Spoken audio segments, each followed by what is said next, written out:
Welcome to Focus English with CC. Hello and welcome back to Focus English with CC. Hi, everyone. We are so glad you're here with us today. I'm CC. And I'm Tom. It is wonderful to be in the studio together.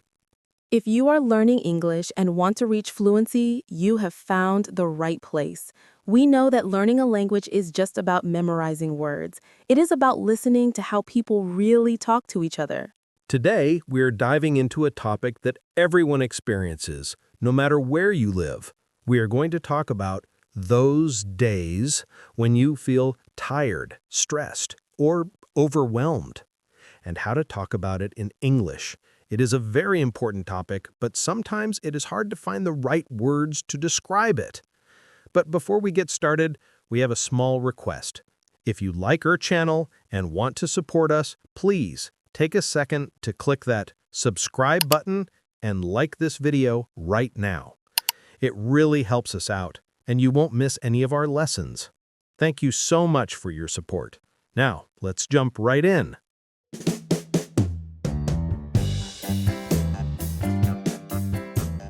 So, Tom, let's start with a general check-in. We are friends, so I want to know the truth. I have to say, looking at you right now, you seem very energetic. How are you doing? I feel like you're on the top of the world. On top of the world. I really love that phrase. It's such a great picture, isn't it? Like standing on a mountain looking down on everything? Exactly. It means you are very happy and successful. It is a great idiom to use when you have very good news or just feel great. Well, to answer your question, I am actually. I had a great night's sleep, the sun is shining, and I am happy to be here with you. But I must confess something to you and our listeners. It wasn't like this all week. Oh, really? You seem so energetic now. What was happening earlier in the week? Was it work? Well, just a few days ago, I felt completely run down. It was the total opposite of how I feel now. Run down. That is a great phrasal adjective for our listeners. It is very common in spoken English. Can you describe what that feels like for you? Sure. Being run down is when you feel like a battery that has lost its power. You feel physically heavy, maybe a little bit sick, and just generally tired. I had been working late nights, not eating well, and suddenly, boom, I felt run down. It's so easy to feel that emotional or physical tension, isn't it? It is incredibly easy. Modern life is so fast. We are always rushing from one place to another. Exactly. When you are run down, your body is telling you to stop. Speaking of which, CC, let's turn the tables. How are you? You are smiling now, but how has your week been? I'm doing well now, in this moment. But if I'm being honest with you, and I always want to be honest with our listeners, yesterday was rough. Rough. That doesn't sound good. Rough usually means difficult or unpleasant. No, it wasn't good. I felt totally overwhelmed. You know that feeling when the water is rising and you can't swim fast enough? That was me. It was a whole different kind of day. Overwhelmed is such a powerful word. It's when the pressure is too high to handle. It means you have too many things happening at one time. Exactly. I had too much to do, and I felt pulled in many directions. Pulled in many directions. Let's pause on that phrase. It's very visual. Imagine standing in the middle of a room and 4 different people are pulling your arms and legs. Yes, that is exactly how it feels emotionally. My boss wanted a report, my family needed me to call them, my house needed cleaning, and my email was full. Everyone wanted a piece of me. I felt like I was being stretched. It creates so much tension. Oh dear, that sounds incredibly stressful. We often call that a stress monster. It's like a monster on your back that won't go away. So, what was your personal stress monster yesterday? What specifically triggered all these feelings? Well, it was a classic case of bad time management and bad luck. It was all about deadlines. I had to finish writing a report and plan a party on the same day. Wait, you had a professional deadline, the report, and a social planning deadline, the party, at the same time? Yes, and that was a mistake. Trying to be a professional worker and a party planner at the exact same moment is not a good idea. I was in such a rush. I was typing with one hand, checking party balloons with the other hand. It was chaotic. And then the technology failed me. Oh no, don't tell me. Computer problems? The worst kind. My computer started to be very, very slow. You know, the spinning wheel of death appeared on the screen? I would type a sentence, and the letters would appear 5 seconds later. Click. Wait. Click. Wait. It was so frustrating. A slow computer is one of the most frustrating things in the world, truly, because you are ready to work, your brain is fast, but the machine says, no. I know that feeling perfectly. When things don't work, my heart beats very fast. I feel a little panicked and anxious. Yes, panicked. That's the word. It's that sudden spike of adrenaline, but in a bad way. It's not excitement, it's fear. It's the feeling of, oh no, I won't finish. And anxious is slightly different, right? Yes. Anxious is that lingering worry in your stomach. It stays with you. I was staring at the clock, watching the minutes tick by, thinking, I am not going to finish. I felt trapped by the time. You know, Cece, listening to your story about the report and the party, it reminds me of a very famous English idiom. I think this fits your situation perfectly. Oh, which one? I love learning new idioms. They make our English sound so much more natural. I think yesterday you bit off more than you could chew. Bit off more than I could chew? That sounds dangerous. Can we explain that to the audience? Does it have to do with eating a big sandwich? Not literally, though the image helps you understand it. Imagine you are eating an apple. If you take a bite that is too big, you cannot chew it and you cannot swallow it. You are stuck. Okay, I have the image. It is uncomfortable. So, the idiom, to bite off more than you can chew, means to take on a task or responsibility that is too big or too difficult for you to handle alone. Ah, I see. So, because I agreed to do the report and plan the party on the same day, I accepted too much work? Exactly. You said yes to too many things. You bit off more than you could chew. That is the perfect description. I definitely did that. I think many of us do that because we want to be helpful or we want to be super productive. We think we are Superwoman or Superman, but in the end, we just suffer. Precisely. It's a very common trap. We want to do everything, but we only have 24 hours in a day. So, back to the story, after the panic and the slow computer, I finally finished everything around 9 p.m. That is a long day. How did you feel when you finally closed your laptop? I didn't feel happy. You would think I would feel happy to be finished, right? But I didn't. I just felt exhausted, completely exhausted. Exhausted is a strong word. It means very, very tired. Yes, not just tired, but drained, like I had nothing left inside. I came home and sat on my sofa and didn't move for 1 hour. I just stared at the wall. I couldn't even watch TV. I couldn't read a book. I just sat there. That is a very serious sign. Sometimes you need to just do nothing. We live in a culture that says go, go, go. But your brain needs to rest. It needs to process the day. I realized that if I kept working like that every day, if I kept biting off more than I could chew, I would be in trouble. You definitely didn't want to risk burnout after that day. That is a word we hear a lot lately in the news and at work. Burnout. Can we define that clearly? Is burnout the same as being stressed? Not exactly. Stress usually is short-term. You are stressed for an hour or a day. Burnout is when you feel completely empty because of stress over a long time. It's a state of emotional, physical, and mental exhaustion.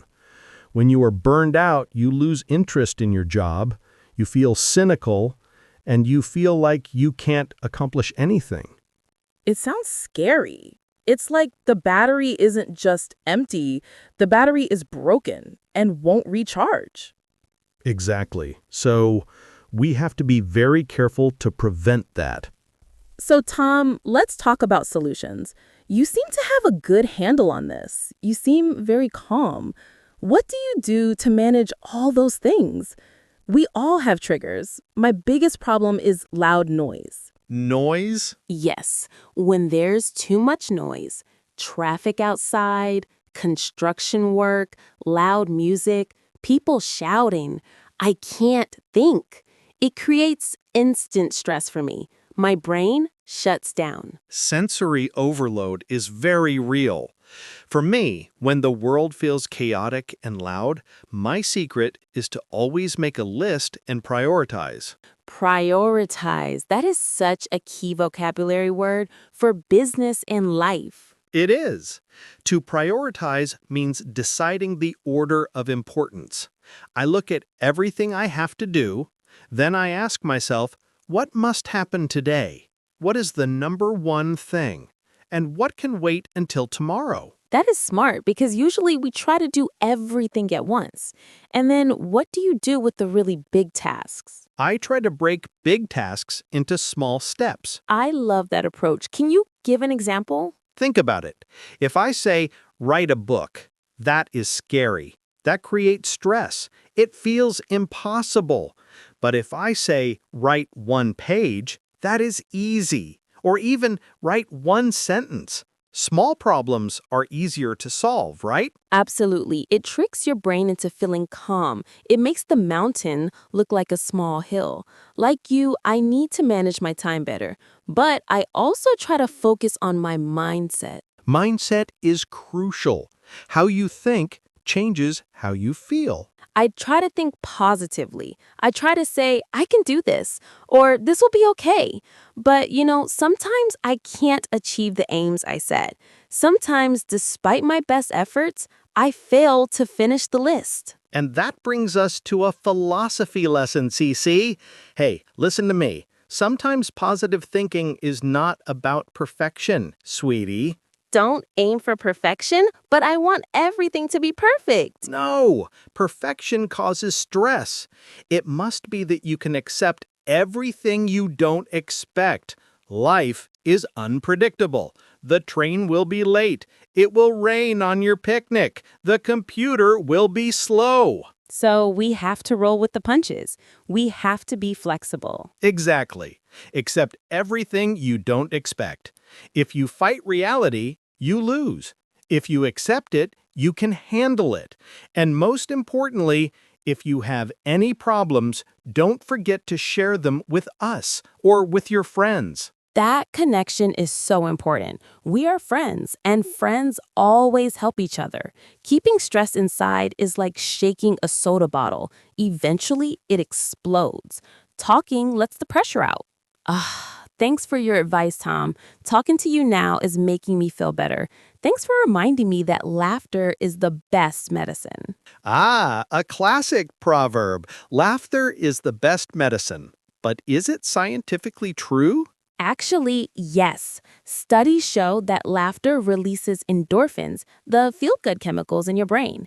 It actually changes your body chemistry. So, finding something funny in a bad situation can actually heal you? Exactly. Laughter is the best medicine, even if you have to force a smile or watch a funny cat video on YouTube, it helps. But besides laughing, I need to go home early and do exercise. Exercise is the #1 enemy of stress. But many people are afraid of exercise. They think it has to be hard. That is a mistake. It doesn't have to be running a marathon. It doesn't have to be lifting heavy weights. Even a 10-minute walk can change my mood completely. Just stepping outside, breathing fresh air, and moving my legs. Absolutely. Motion creates emotion. If you are stuck in a chair, your stress gets stuck in your body. When you move, you shake it off. And don't forget, sleep is very important too. Oh, sleep is the foundation of everything. If you don't sleep, everything feels worse. A small problem becomes a huge problem. Also, listeners, please remember the symptoms. Our body talks to us before our brain realizes we are stressed. You need to listen to your body. If you have headaches, chest pain, and cold or sweaty hands and feet, your body needs to relax. These are warning signs. Cold hands are a big one for me. It's the fight or flight response. The blood leaves your hands to go to your muscles. It's amazing biology, but uncomfortable in a meeting.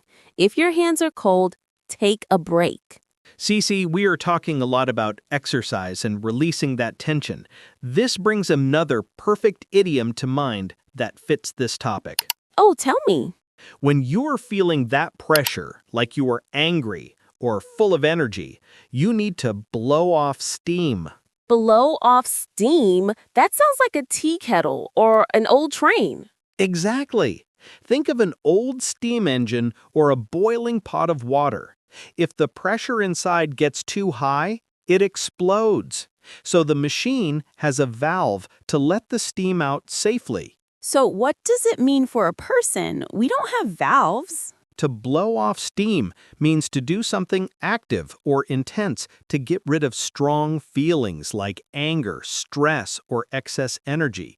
It means releasing the pressure safely. Ah, I see. So going for a run is blowing off steam. Yes, or maybe yelling into a pillow, or singing loudly in your car, or dancing really hard to loud music. Even cleaning your house vigorously can be blowing off steam. I love that. So yesterday, after my terrible day, I should have gone for a fast walk to blow off steam instead of just sitting on the sofa feeling sad. Exactly.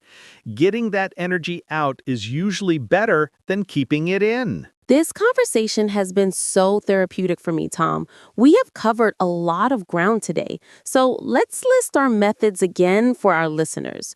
We want to give them a concrete list they can use the next time they feel overwhelmed. We have a whole toolbox for stress now. Let's recap the tools we discussed. Making a list means to organize the chaos in your mind. Prioritizing means deciding what matters most right now. Breaking tasks into small steps means to make things less scary and easier to start. Taking a break means stepping away from the problem for a few minutes. Drinking tea means, or any ritual that calms you down. Talking to a friend means sharing the burden so you're not alone. Physical activity means walking, running, or blowing off steam. Laughing, because laughter is the best medicine. That is a powerful list. If you do even 2 of these things, you will feel better. You don't have to do all of them. Just pick one. Now let's quickly review the important words we used today.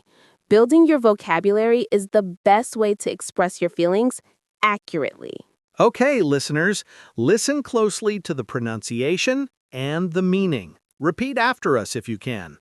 Stressed means the general feeling of pressure and worry. Overwhelmed means feeling like you have too much to handle, like you're drowning in work. Frustrating means the feeling when something blocks you from your goal, like a slow computer or traffic. Exhausted means extremely tired, no energy left. And the words for the solution side, the positive side. Calm means peaceful, quiet in the mind. Anxious means worried or nervous about the future. Manage means to control or handle a situation successfully. Burnout means the state of total collapse from long-term stress. Remember, these words are your tools for communication. Don't just say, I'm sad. Say, I am exhausted or I am overwhelmed. It helps people understand you better. So let's make this practical. How can I tell someone I'm stressed in a natural way? Let's give our listeners some phrases they can use at work or with friends. Good idea.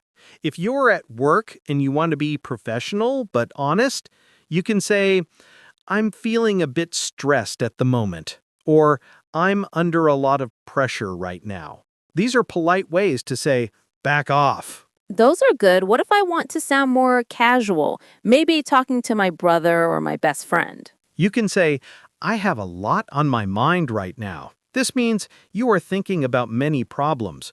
Or using our idiom, I've bitten off more than I can chew with this project. And how do we support others? If I see a friend who looks like they're having a bad day, what should I say? You can gently ask, you look a little stressed. Is everything okay? Or simply, do you want to talk about it? It's a very kind and supportive thing to say.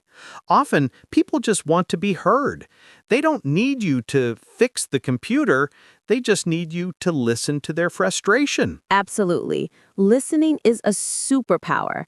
And now, speaking of listening, we want to listen to you. It's time for our question of the day. We really want to know your strategies. We learn from you too. What is one small thing you do to relax and feel calm when you notice you are getting stressed? Think about it. Do you cook a nice meal? Do you play with your cat or dog? Do you listen to jazz music? Or maybe you go to the gym to blow off steam? Tell us in the comments below. We read all your comments and we love them. It is so inspiring to see how our community helps each other. You give us great ideas too. Thank you so much for spending your valuable time with us today. We know you are busy, perhaps even stressed, so we appreciate you choosing Focus English with Cece to improve your skills. Remember, learning a language is a marathon, not a sprint. Don't stress about being perfect. Just keep communicating. And be kind to yourself. If you have a stressful day, it's okay. Take the deep breath, get some sleep, and start again tomorrow. We'll see you next time on Focus English with Cece. Take care of yourselves. Bye, everyone. Goodbye. Stay calm and keep learning.